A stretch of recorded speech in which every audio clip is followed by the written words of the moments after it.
Masya Allah.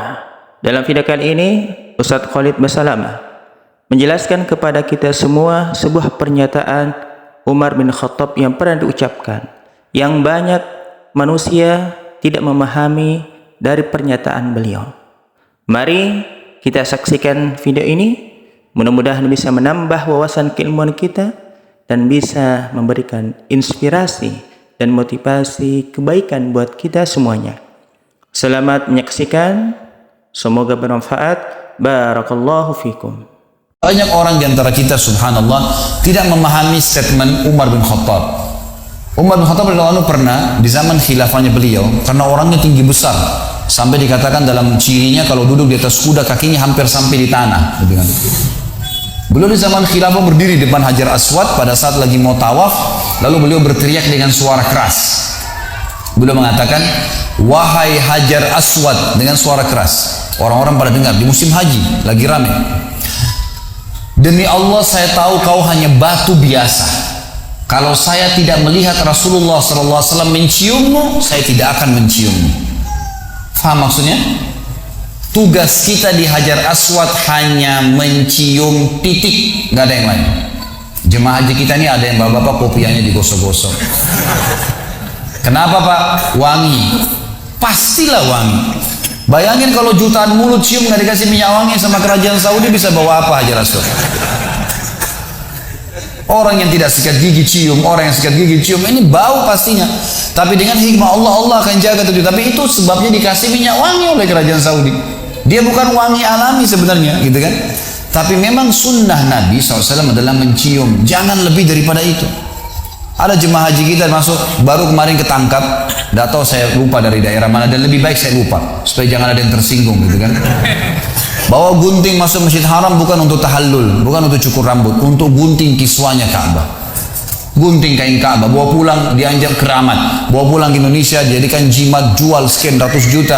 Ini semua khurafat teman-teman. Apa yang bisa diberikan kain kepada anda itu? Jangan ngawur ini, nggak boleh ngawur.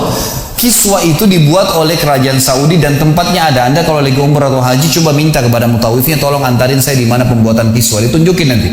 Tiap tahun diganti untuk memperindah. Dan di zaman Nabi SAW sudah ada kiswa dibuat oleh orang-orang kafir Quraisy, dan Nabi SAW tidak tegur, gitu kan? Maka dibiarkan juga oleh para khulafaur rasyidin, dan sekarang dibiarkan juga oleh kaum muslimin. Tapi itu untuk memperindah Ka'bah, tidak ada hubungannya sama sekali. Maka kita harus paham masalah ini ya. Ini karena ada perintah Allah di situ.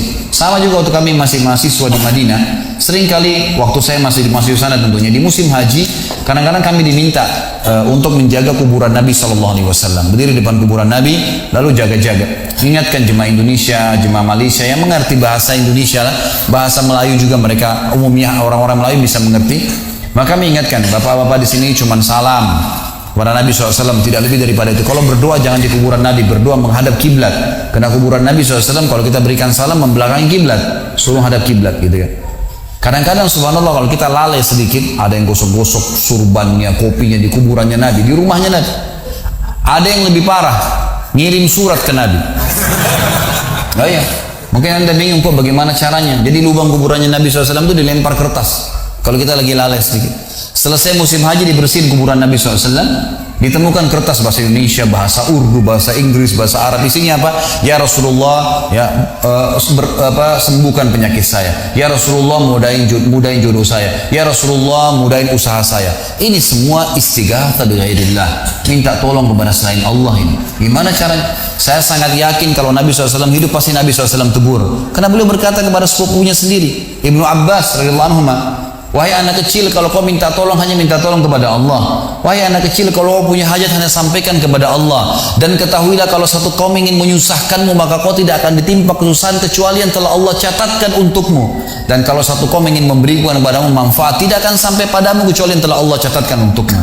Telah dicatat semua di Lauhil Mahfuz, pulpen yang dipakai menulis sudah diangkat, dan buku sudah ditutup, sudah selesai, kering tintanya, nggak bisa lagi berubah takdir itu. Jadi nggak mungkin Nabi SAW memerintahkan kita untuk itu. Para sahabat tidak pernah minta-minta di kuburan Nabi SAW, tapi begitulah manusia, kadang-kadang tidak faham, gitu kan.